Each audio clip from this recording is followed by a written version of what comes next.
And now let's go back to the Waves outreach event in New Delhi, where the organizers are holding a press conference. L. Muruganji and Secretary INB Sri Sanjay Jajuji and Chief Secretary of Maharashtra, Madam Sonikji. Since we have witnessed the deliberations in the session just now, the floor is open for the press to. Acha, ठीक sir.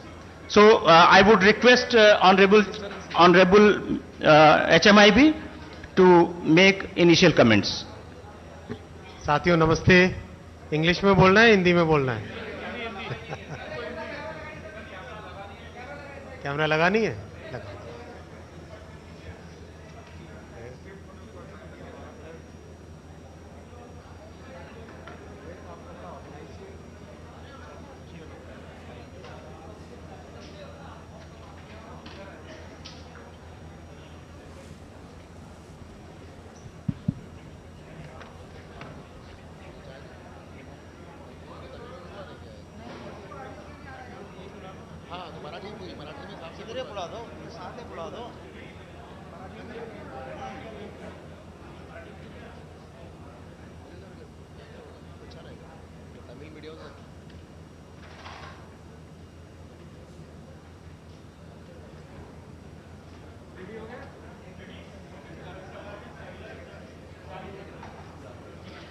साथियों नमस्कार। ऐसा क्यों आ रहा है ये? कौन सा साउंड आ रहा है? साथियों नमस्कार। होली की सबको बहुत बहुत शुभकामनाएं। आपने जैसा अभी देखा, world audio visual entertainment summit waves 2025 Mumbai में होगा मई 1 तारीख, 1 मई से 4 मई। आपने पूरे कॉन्सेप्ट के बारे में ऑलरेडी भी सुना है। मैं आपको केवल 2 नई जानकारी दूंगा। क्रिएटर इकोनॉमी के लिए $1 बिलियन का फंड क्रिएट किया जाएगा, जो कि इस पूरे वेव्स समिट का एक बहुत बड़ा मेजर इस प्रोग्राम को आगे ले जाने के लिए होगा। $1 billion fund will be created for the creators economy, which will be basically for making sure that all our energetic creators, using the latest technologies today, they will be able to get access to capital and hone their skills, upgrade their production levels and reach out to the global market. That is first. Second, जैसा आप जानते हैं, कुछ ही समय पहले cabinet ने approve किया था Indian institute of creative technologies IICT। जैसे IITs हैं, IIMs हैं, जिस तरह से एम्स है, उस लेवल के इंस्टीट्यूट्स क्रिएटिव टेक्नोलॉजी के लिए बनाने के लिए पहला IICT बनेगा मुंबई में। मैं ऑनरेबल चीफ मिनिस्टर साहब को धन्यवाद देना चाहूंगा। आपने बहुत जल्दी से इतना जैसे बिल्कुल रैपिड स्पीड से लैंड दी और बहुत अच्छी जमीन दी। कैबिनेट में अप्रूवल के बाद में अब पहले IICT को स्टैब्लिश करने के लिए 391 crore rupees 391 crore rupees sanction हो गए और अब बहुत जल्दी ऑनरेबल सीएम साहब के साथ मिलके इस पूरे IICT के बिल्डिंग प्लान को, किस तरह से वहां पे प्रोफेसर्स होंगे, कैसे मीडिया एंटरटेनमेंट वर्ल्ड के साथ उसका इंटरेक्शन होगा, वो सब चीजें आने वाले दिनों में की जाएगी। ये 2 और अनाउंसमेंट आपके साथ करने थे। मैं माननीय मुख्यमंत्री जी से रिक्वेस्ट करूंगा, आपके ओपनिंग रिमार्क्स के बाद में क्वेश्चंस लेंगे। मैं सबसे पहले आदरणीय प्रधानमंत्री जी को और आदरणीय हमारे INB मिनिस्टर अश्विनी वैष्णव जी को बहुत बहुत धन्यवाद दूंगा कि वेव्स ये जो दुनिया की सबसे बड़ी समिट होने जा रही है, इसको होस्ट करने के लिए आपने मुंबई को चुना। हम लोग हमेशा ये कहते हैं कि Mumbai is not just financial capital but it is also entertainment capital of India. और एक एंटरटेनमेंट कैपिटल के रूप में हम आज ये कहने के लिए आए हैं कि मुंबई बिल्कुल तैयार है वेव्स को होस्ट करने के लिए। और ये जो दुनिया का सबसे बड़ा प्लेटफॉर्म तैयार हो रहा है, हम तो ये निवेदन भारत सरकार से करने वाले हैं कि ये प्लेटफॉर्म आने वाले दिनों में एक प्रॉपर्टी के रूप में हमेशा मुंबई में ही आयोजित किया जाए, क्योंकि मैं देख सकता हूं कि एक ऐसा प्लेटफॉर्म तैयार हो रहा है, जैसे आज वर्ल्ड इकोनॉमिक फोरम ये डावोस में होता है, फिल्म फेस्टिवल कांस में होता है। ऐसी जो प्रॉपर्टीज है उसी स्तर का या उससे भी बड़ा ये आयोजन आज भारत सरकार ने मुंबई में किया है। तो मैं महाराष्ट्र सरकार की ओर से भारत सरकार को आश्वस्त करता हूं कि इसकी सफलता में हम कोई कसर नहीं छोड़ेंगे। एक ग्लोबल ब्रांड तैयार हो रहा है जिसका देश को और मुंबई को बहुत फायदा होगा, और क्रिएटिव इकोनॉमी में भारत को अग्रणी लाने में ये प्लेटफॉर्म एक बहुत महत्वपूर्ण प्लेटफॉर्म सिद्ध होगा। इसलिए हम लोग अब पूरी तैयारी से 1 मई के लिए जुटे हैं। वैसे तो 1 मई हमारा महाराष्ट्र दिवस भी है, क्योंकि उस दिन महाराष्ट्र का निर्माण हुआ था 1960 में, लेकिन साथ साथ अब ये वेव्स डे इस रूप से भी हम लोग उस दिन को मनाएंगे। और दुनिया भर से आने वाले क्रिएटिव वर्ल्ड के लोगों को, टेक्नोलॉजी वर्ल्ड के लोगों को, एंटरटेनमेंट के लोगों को हम लोग एक बहुत अच्छा एक्सपीरियंस इस वेव्स के माध्यम से देंगे। इतना ही मैं आज के मौके पर आश्वस्त करना चाहता हूं। और विशेष धन्यवाद आदरणीय मोदी जी को और आदरणीय अश्विनी वैष्णव जी को देना चाहता हूं। अभी उन्होंने जो आपके सामने कहा, Indian institute of creative technology एक बहुत ही पाथ ब्रेकिंग इंस्टीट्यूट है। इस इंस्टीट्यूट के लिए उन्होंने मुंबई को चुना, महाराष्ट्र को चुना, इसलिए भी मैं उनका आभार व्यक्त करता हूं। और आप सभी को भी आने वाले मई महीने में वेव्स के लिए निमंत्रित करता हूं। Thank you. एक एक करके सबसे पहले आप बताइए, पूछिए।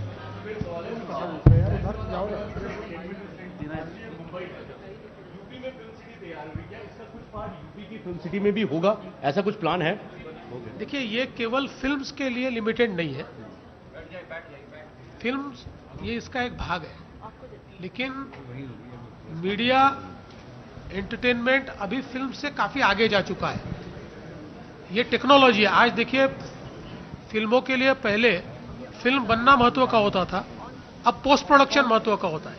80% फिल्म इस शूटिंग के बाद पोस्ट प्रोडक्शन में बनती है। ये टेक्नोलॉजी है।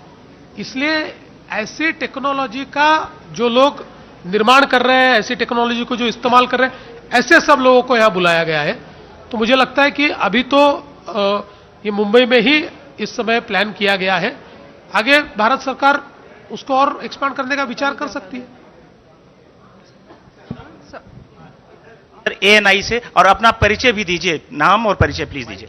माइक दीजिए, माइक दो। हाँ, माइक है, ठीक। सर, मैं शैलेश यादव हूँ एएनआई से। जैसा आपने बोला कि सर ये 2 मई को सबसे बड़ा इवेंट, ग्लोबल इवेंट एक होने जा रहा है, तो इसमें कंपनीज तमाम और कई कंट्रीज की पार्टिसिपेशन होगी। तो कुछ कंपनीज जो बता सके मीडिया से, जैसे पीएम साहब जो है सीईओ राउंड टेबल कर रहे हैं, तो कौन कौन सी कंपनी के सीईओज आएंगे, कुछ अगर उसका डिटेल हो, इंडियन एंड ग्लोबल।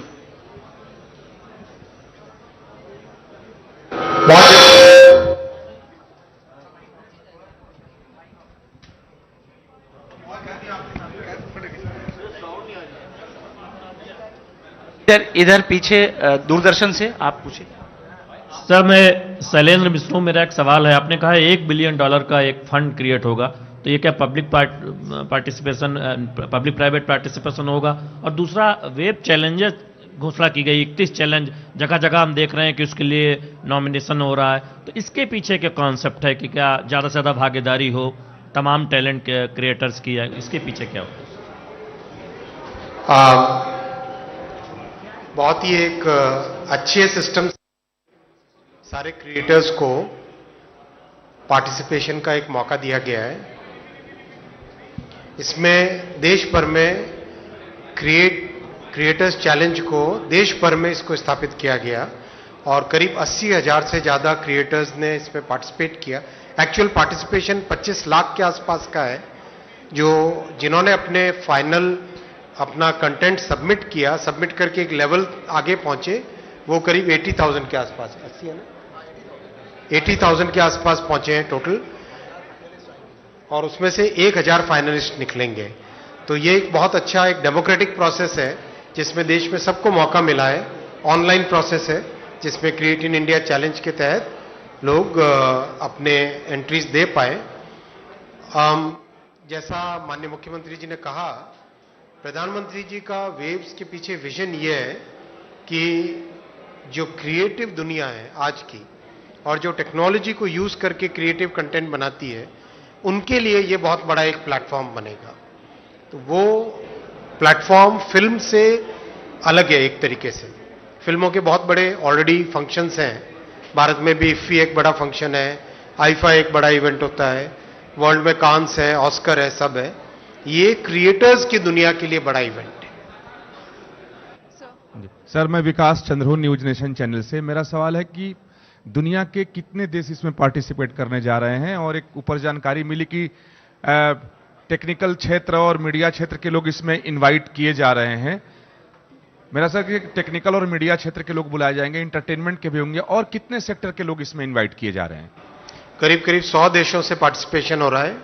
100 देशों के आसपास का पार्टिसिपेशन इजीली हो रहा है। और मीडिया, एंटरटेनमेंट, इसका जो कॉन्फ्लुएंस है और टेक्नोलॉजी, उस तरीके से किया गया है। ये जो टेक्नोलॉजी, इसका बेस टेक्नोलॉजी है। इस टेक्नोलॉजी की बेस में जो आज की क्रिएटर्स की दुनिया है, वो सब मेनली इसमें पार्टिसिपेशन में। लेफ्ट आप आते सर, हाँ इनको दीजिए माइक दें।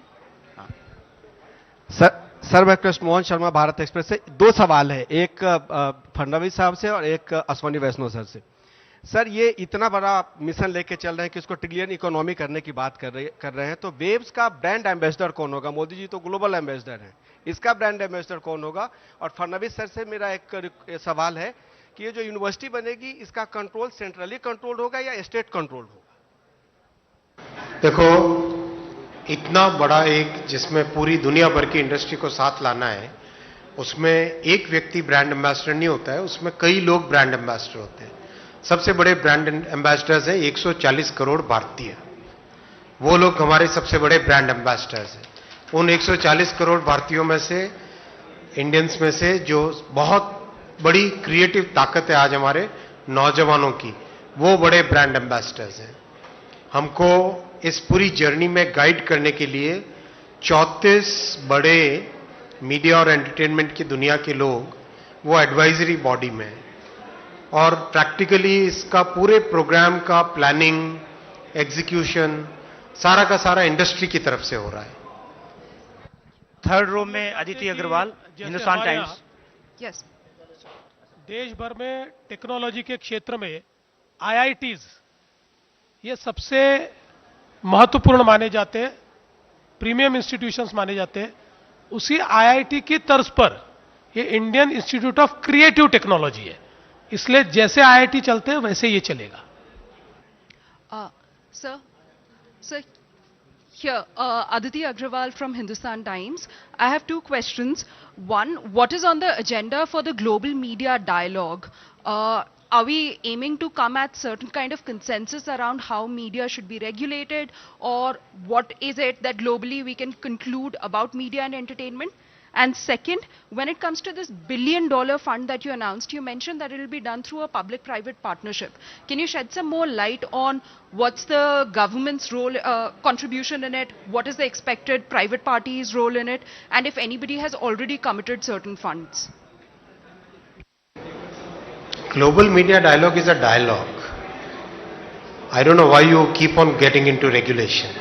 No, but are we expecting like a Bombay declaration or a Mumbai declaration from there? Any kind of consensus building? I don't know why you get into a totally different tangent.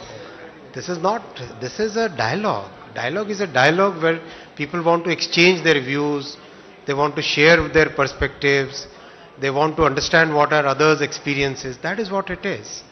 The fund will be a PPP fund. We'll share the details once they come. आप पीछे back side. Sir Ashwini sir, मैं कमलेश हूँ live time से। मेरा सवाल ये कि अगर मुंबई में ये कार्यक्रम होना है तो क्रिएटिंग हब्स बनेगा वो, तो इंफ्रास्ट्रक्चर डेवलपमेंट के लिए क्या आप तैयार हैं, या भविष्य में कितना इंफ्रास्ट्रक्चर डेवलप करना पड़ेगा? देखिए, अभी तो हमारे पास मुंबई में जो कन्वेंशन सेंटर्स है उसी में इसको हम करेंगे, वो पर्याप्त है। जैसे आज अगर हम जियो कन्वेंशन सेंटर की बात करें तो देश का सबसे बड़ा कन्वेंशन सेंटर दिल्ली के बाद ये जियो का कन्वेंशन सेंटर माना जाता है। ऐसे कई हमारे पास वेन्यूज है, उन वेन्यूज का ही हम इस्तेमाल करेंगे। तो इसलिए इसके लिए कोई नई प्रॉपर्टी तैयार करने की आवश्यकता नहीं है। इसमें से जो प्रॉपर्टी निकल रही है वो हमारी Indian institute of creative technology है। Sachin, One question from here. let him first. Okay, okay. Hello sir, मैं सचिन बुधौलिया हूँ यूएनआई से।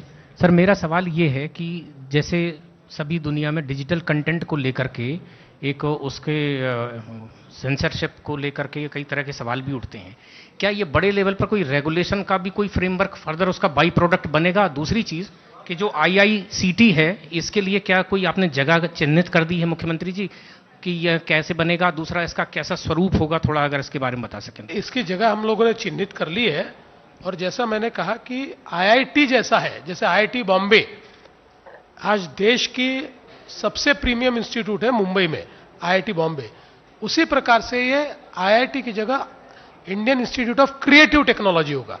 आईआईटी में ऑल टाइप ऑफ टेक्नोलॉजीज है, यह क्रिएटिव टेक्नोलॉजी पर फोकस्ड इस प्रकार का ये इंस्टीट्यूशन होगा। हाँ, फिल्म सिटी गोरेगांव में उसको जगह दी है। Sir, Manish Chand, the India Rights Network. How will the waves, this whole concept help advance India's soft power projection? You're talking about storytelling. And also I want to point out that the media landscape is so diverse internationally. There are a lot of countries where media is entirely state controlled, which is basically the mouthpiece of the government. I mean, how are you factoring in that to create that diversity, and will you have media of all kinds in there? Thank you. Yes, it will definitely help advance our soft power, and our tradition of storytelling is very ancient tradition. It's very evolved, very developed. It is very rich cultural tradition that we have. This will definitely be a major platform by which people will get to know what our culture is, how India used to think, how India thinks today, how India will think tomorrow. That opportunity will be available to people. As far as, the focus is on, if you look at WAVES, World Audio Visual Entertainment Summit, AVE. These are the three major words of it, right? So please don't get this thing getting embroiled into media regulation. Those are totally different subjects. It is not, definitely WAVES is not connected with that, right? In fact, we can say that this is celebration. We are celebrating this industry. Thank you very much. Thank you.